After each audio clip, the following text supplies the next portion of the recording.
Salam sejahtera buat saudara semua. Puji Tuhan, kita berjumpa kembali melalui program Resapi yang di dalamnya kita dapat menikmati firman Tuhan sebagai bekal yang mengiringi perjalanan hidup kita. Kali ini kita akan merenungkan sapaan Tuhan dalam kitab Sakaria pasal 1 ayat 16 sampai 17. Demikian firman Tuhan. Sebab itu beginilah firman Tuhan. Aku kembali lagi kepada Yerusalem dengan kasih sayang. Rumahku akan didirikan pula di sana. Demikianlah firman Tuhan semesta alam.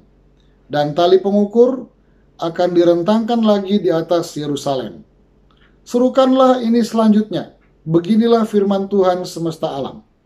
Kota-kotaku akan berlimpah-limpah pula dengan kebajikan. Dan Tuhan akan menghibur Sion dan akan memilih Yerusalem pula. Saudara, salah satu pokok amat penting dalam teologi perjanjian lama adalah bahwa Tuhan menampilkan dirinya sebagai Allah perjanjian. Artinya, Tuhan mengikatkan dirinya dengan manusia umatnya dalam perjanjian abadi. Kitab perjanjian lama memperlihatkan Tuhan sebagai Allah perjanjian melalui 4 perjanjian. Pertama, perjanjian Nuh. Sesudah air bah surut, Allah mengikat dirinya dalam perjanjian dengan Nuh, yang isinya bahwa Allah tidak akan menghukum bumi dengan air bah lagi. Perjanjian ini ditandai dengan pelangi. Kedua, apa yang disebut perjanjian Abraham, di mana Tuhan mengikat dirinya dengan Abraham dalam sebuah perjanjian, yang isinya bahwa Tuhan menjadi Allah bagi Abraham beserta keturunannya, dan Abraham beserta keturunannya menjadi umat Allah.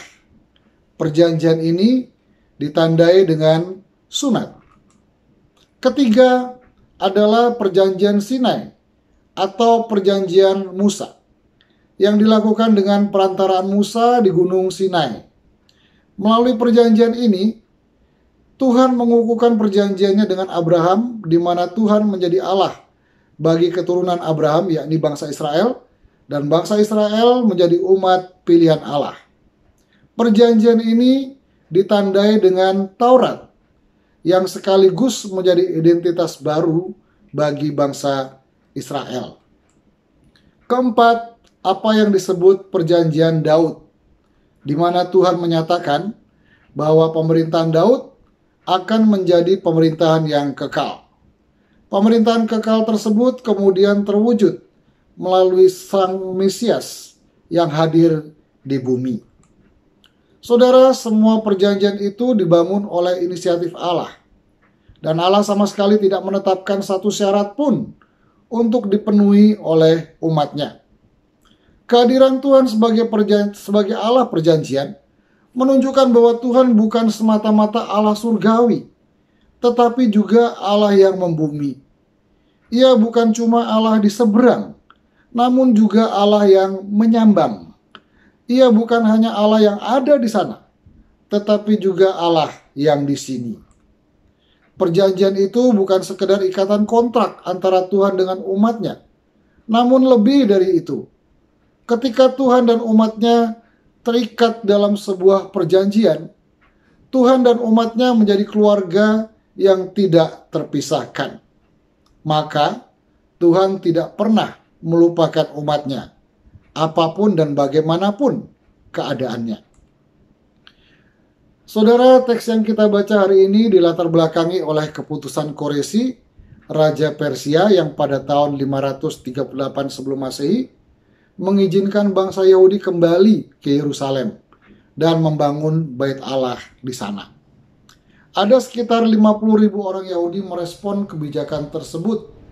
Mereka kembali ke Yerusalem dan mulai membangun bait Allah di sana, dan dalam bulan kedua tahun 536 sebelum Masehi mereka meletakkan pondasinya. Namun segera orang-orang Samaria yang ada di sana menentang pekerjaan itu. Kuatnya tekanan dan desakan para penentang itu membuat proses pembangunan bait Allah tersebut terhenti. Ketika Darius menaiki tata Persia menggantikan Koreshi pada tahun 521 sebelum Masehi, Darius mempertegas ulang keputusan Koreshi yang berpihak kepada orang-orang Yahudi. Namun, karena sudah terbelengkalai selama 14 tahun, orang-orang Yahudi menjadi tawar hati untuk melanjutkan pembangunan Bait Allah itu, karena mereka merasa bahwa Tuhan sudah tidak lagi berpihak kepada mereka. Nah, kepada orang-orang Yahudi yang enggan hati ini, kemudian Tuhan berfirman melalui Sakaria. Tuhan katakan, "Aku kembali lagi kepada Yerusalem dengan kasih sayang. Rumahku akan didirikan pula di sana, dan tali pengukur akan direntangkan lagi di atas Yerusalem. Kota-kotaku akan berlimpah-limpah pula dengan kebajikan, dan Tuhan akan menghiburkan Sion dan akan memilih Yerusalem pula." Dapat ditarik 3 hal dari firman Tuhan tersebut. Pertama, Tuhan akan memulihkan umatnya. Kedua, Tuhan tetap hadir di tengah-tengah mereka dengan ditandai oleh tegaknya bangunan Bait Allah. Kebajikan Tuhan pun akan memenuhi umatnya. Dengan demikian, Allah perjanjian itu mengingat dan menguatkan hati umatnya bahwa ia tetap berpihak kepada mereka. Melalui firman-Nya tersebut, Tuhan mendorong umatnya untuk melanjutkan karya.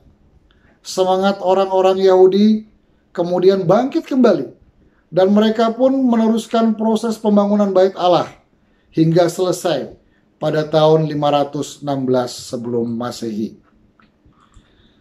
Saudara, mirip dengan orang-orang Yahudi di masa Sakaria, pada masa kini ada juga umat Tuhan yang mengalami tawar hati untuk melanjutkan karya. Apa yang telah dibangun selama ini terhenti oleh pandemi. Mereka katakan, "Percuma saya susah-susah bekerja dan membangun, karena apa yang saya kerjakan selama ini hancur dan sia-sia. Tuhan sudah tidak lagi berpihak kepada saya." Mereka menjadi tawar hati. Saudara, buanglah tawar hati itu. Ingatlah bahwa kita diikat dalam persekutuan kekal dengan Allah perjanjian. Allah perjanjian tidak pernah melupakan kita. Ia tetap berpihak kepada kita.